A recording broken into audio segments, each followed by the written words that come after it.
बढ़ती उम्र के साथ ज्यादा से ज्यादा लोगों को मोतियाबिंद हो जाता है। आमतौर पर लोग मोतियाबिंद में सर्जरी करवा लेते हैं। कभी कभार सर्जरी में समस्याएं भी पैदा हो सकती हैं। इस सर्जरी में जटिलताएं पैदा हो सकती हैं। इसके साइड इफेक्ट हो सकते हैं।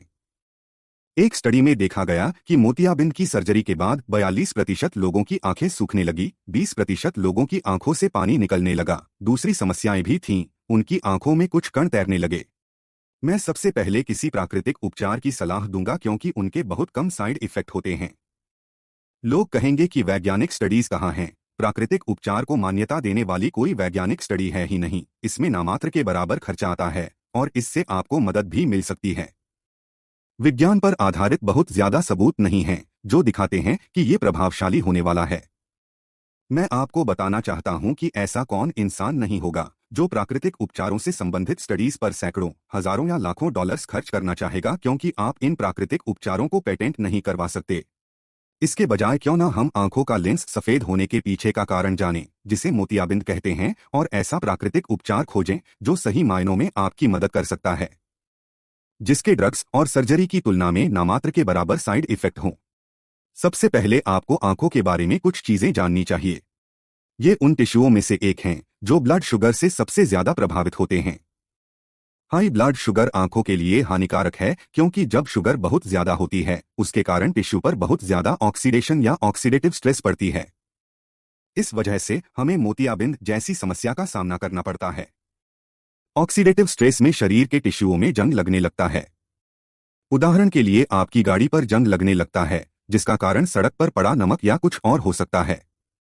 मिसाल के तौर पर अगर आप किसी ठंडी जगह पर रहते हैं जहां बहुत ज्यादा बर्फ भी पड़ती है, तो उन जगहों पर बर्फ को पिघलाने के लिए सड़क पर नमक डाला जाता है।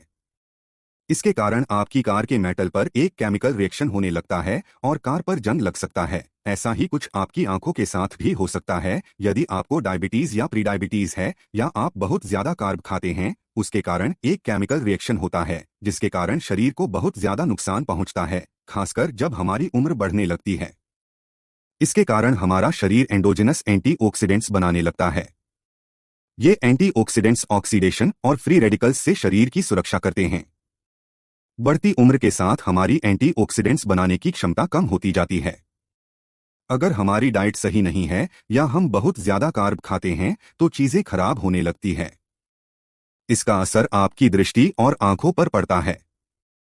बढ़ती उम्र के साथ आंखों की मैक्यूला भी खराब होने लगती है।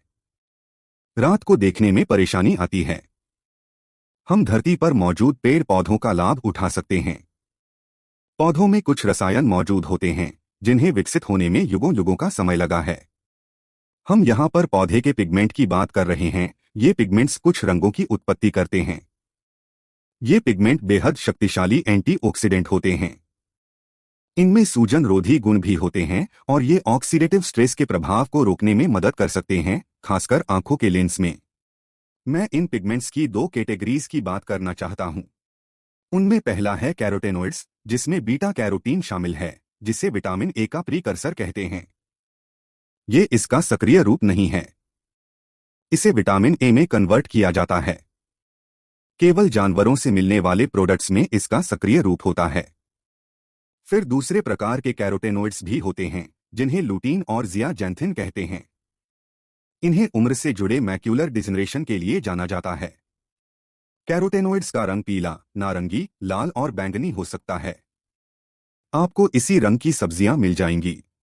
ये आपको अंडे के पीले भाग से भी मिल जाएंगे, लेकिन आप इन्हें ग्रास फेड मीट से भी प्राप्त कर सकते हैं, जो बड़ी दिलचस्प बात है क्योंकि कुछ जानवर घास खाते हैं जिन्हें भरपूर मात्रा में कैरोटेनॉइड्स मिल जाता है। लेकिन आपको ग्रेन फेड मीट से इसकी अच्छी खासी मात्रा नहीं मिल पाएगी, जिस मीट को आप अपने आसपास की किसी दुकान से खरीदते हैं। अंडों के साथ भी ऐसा ही कुछ है। अगर आप ऑर्गेनिक अंडे खरीदते हैं तो उनसे आपको बड़ी मात्रा में कैरोटेनॉइड्स मिल जाएंगे। ये भी सच है कि आम अंडों में कैरोटेनॉइड्स होते हैं, लेकिन एक कड़वी सच्चाई ये है कि इन मुर्गियों को सिंथेटिक पिगमेंट दिए जाते हैं क्योंकि ये मुर्गियां बड़े पिंजरों में रहती हैं और इन्हें अनाज खिलाया जाता है जिसमें बहुत कम पिगमेंट होता है। एक दूसरी कैटेगरी के पिगमेंट्स भी हैं जिनकी मैं बात करना चाहता हूं, जिन्हें एंथोसायानिन्स कहते हैं। इन एंथोसायानिन्स का रंग होता है लाल, बैंगनी और नीला और इन पिगमेंट्स का आपकी आंखों पर बड़ा प्रभाव पड़ता है, खासकर यदि आंखों में ऑक्सीडेटिव स्ट्रेस है। इससे मोतियाबिंद का जोखिम कम हो सकता है। आप मोतियाबिंद को रिवर्स भी कर सकते हैं और ऐसा तभी संभव है जब आप शुरुआत में ही उसका पता लगा लेते हैं। ये कंपाउंड आपको बिलबेरी से मिल जाएगा। ये रोडोप्सिन को रिसाइकल करने में मदद कर सकता है, जो आपको अंधेरे में देखने में मदद करता है। इससे उम्र से जुड़े मैक्यूलर डिजेनरेशन को कम करने में मदद मिल सकती है। इससे लेंस से जुड़ी सिलेरी मांसपेशी को रिलैक्स करने में मदद मिलती है। आमतौर पर इस मांसपेशी पर तब दबाव पड़ता है जब आप कंप्यूटर पर बहुत ज्यादा काम करते हैं या लंबे समय तक पढ़ते रहते हैं। इससे आंखों पर पड़ने वाला दबाव कम हो सकता है और इससे मोतियाबिंद को दूर करने में भी मदद मिल सकती है। बहुत सारे दूसरे पौधों में भी भरपूर एंथोसायानिन्स मौजूद होते हैं। ये आपको बिलबेरी, ब्लूबेरी और ब्लैकबेरी से मिल जाएगा। ये आपको लाल पत्ता गोभी से भी मिल जाएगा। मैं आपको बताना चाहता हूं कि बड़ी पत्ता गोभी की तुलना में लाल पत्ता गोभी के स्प्राउट्स में ज्यादा एंथोसायानिन होता है। जितने भी पौधे हैं उनमें चोकबेरी में एंथोसायानिन सबसे ज्यादा होता है। मोतियाबिंद का जोखिम कम करने के लिए मैं आपको एक उपचार की जानकारी देना चाहता हूं। मैं आपको एक शेक पीने की सलाह दूंगा जिसमें आपको बेरीज और कीफर दही डालनी है। कीफर दही में कुछ अनोखी चीजें होती हैं जिनसे मोतियाबिंद का जोखिम कम करने में मदद मिल सकती है। इससे आपको डाइटरी कैल्शियम भी मिल जाएगा। डेयरी से मिलने वाले पर्याप्त कैल्शियम और मोतियाबिंद होने की संभावना में कमी के बीच एक गहरा संबंध है। कीफर दही में प्रोबायोटिक्स भी होते हैं। योगर्ट के मुकाबले इसमें बहुत ज्यादा प्रोबायोटिक होते हैं। योगर्ट पर कुछ दिलचस्प शोध किए गए हैं जो बताते हैं कि इससे मोतियाबिंद में मदद मिल सकती है। कीफर योगर्ट से ज्यादा शक्तिशाली है। कीफर दही दूसरी चीजों में भी आपकी मदद कर सकती है। ये आंखों के इन्फेक्शन में आपकी मदद कर सकती है। लाल आंखों से छुटकारा मिल सकता है। और जब भी आप कीफर लेते हैं मैं सलाह दूंगा कि आप वो कीफर खरीदें जिसमें कुछ मीठा ना मिलाया गया हो। आपको फुल क्रीम दूध की दही लेनी है। कम फैट वाली दही ना खाएं। सुनिश्चित करें कि कीफर ग्रास फेड जानवरों के दूध से बनाई गई हो, जैसे कि बकरी, भेड़ या गाय। आपको एक कप बेरीज को एक कप कीफर दही के साथ मिलाना है, उसे ब्लेंड करना है और पी जाना है। और वैसे कीफर दही कभी कभार बहुत ज्यादा गाढ़ी हो सकती है। उस स्थिति में आप उसे पतला करने के लिए उसमें थोड़ा पानी मिला सकते हैं या आप उसे चम्मच से भी खा सकते हैं। सवाल ये उठता है कि आपको किस तरह की बेरीज खानी चाहिए। आप कोई भी बेरी खा सकते हैं क्योंकि उन सभी में बहुत ज्यादा एंथोसायानिन होता है। आपको कुछ बेरीज लेनी है, उन्हें कीफर के साथ मिलाना है, फिर उसे ब्लेंड करना है और दिन में एक बार पीना है।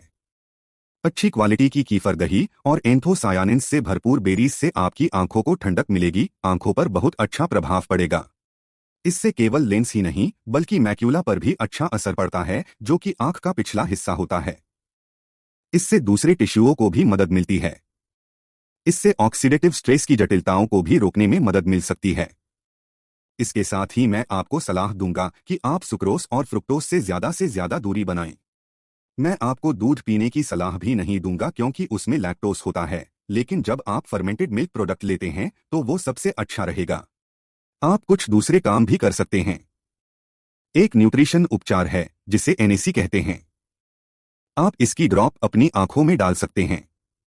मैं जिस एनएसी उपचार की सलाह देना चाहता हूं वह थोड़ा अलग हो सकता है क्योंकि दो तरह के एनएसी उपलब्ध हैं। मैं जिसकी सलाह देता हूं उसका नाम है एन एसिटाइल कार्नोसाइन। आपको एन एसिटाइल सिस्टीन नहीं लेना चाहिए। ये दूसरी चीजों के लिए अच्छा है। ये किसी भी लत के लिए अच्छा है। ये फैटी लिवर के लिए अच्छा है, लेकिन आंखों के लिए आपको एन एसिटाइल कार्नोसाइन लेनी है। ये एक बेहद खास एंटीऑक्सीडेंट है जो मोतियाबिंद को कम करने में मदद कर सकता है। कार्नोसाइन एंटीऑक्सीडेंट की तरह बर्ताव करती है। ये आंखों की परत को भेद नहीं पाती और इसीलिए कार्नोसाइन में दूसरा कंपाउंड जोड़ा जाता है जिसे एन एसिटाइल कहते हैं।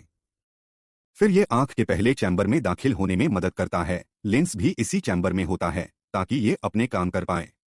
इसलिए आप अपनी दवाइयों की सूची में एनएसी ड्रॉप्स को भी जोड़ सकते हैं। मैं आपको अंडा, खासकर उसका पीला हिस्सा खाने की भी सलाह दूंगा। आपको पीले हिस्से को बहुत ज्यादा नहीं पकाना चाहिए। अंडे के पीले हिस्से में बहुत ज्यादा कैरोटेनॉइड्स मौजूद होते हैं जो आंखों के लिए अच्छे होते हैं। इनमें एंथोसायानिन्स भी होते हैं। इनमें कोलिन भी होता है। कोलिन आपकी सूखी आंखों के लिए भी बहुत अच्छा साबित हो सकता है। मान लेते हैं कि आपको मोतियाबिंद है, आपको कई समस्याएं हैं। क्या हम इस स्थिति का कुछ कर सकते हैं? इसका जवाब है हाँ। आप कर सकते हैं। इसके लिए आप एक प्रोडक्ट खरीद सकते हैं जिसका नाम है ऑक्यूलोट्रॉफिन PMG। कंपनी का नाम है स्टैंडर्ड प्रोसेस। मैं इस कंपनी के साथ किसी भी तरह से जुड़ा हुआ नहीं हूं। जब मैं प्रैक्टिस में था मैं आंखों की सर्जरी के बाद या आंखों में किसी भी प्रकार की चोट के लिए इसका इस्तेमाल करता था। इसलिए यदि आपकी आंख खुरच गई है, अगर आंख पर चोट लगी है तो ये प्रोडक्ट आपकी मदद कर सकता है। कुछ दूसरी चीजें भी हैं जिनकी जानकारी आपको होनी चाहिए जो मोतियाबिंद के इस उपचार से भी बढ़कर हैं, और मुझे लगता है कि आपको मोतियाबिंद पर बनाया गया ये वीडियो भी जरूर देखना चाहिए। चैनल सब्सक्राइब जरूर करें।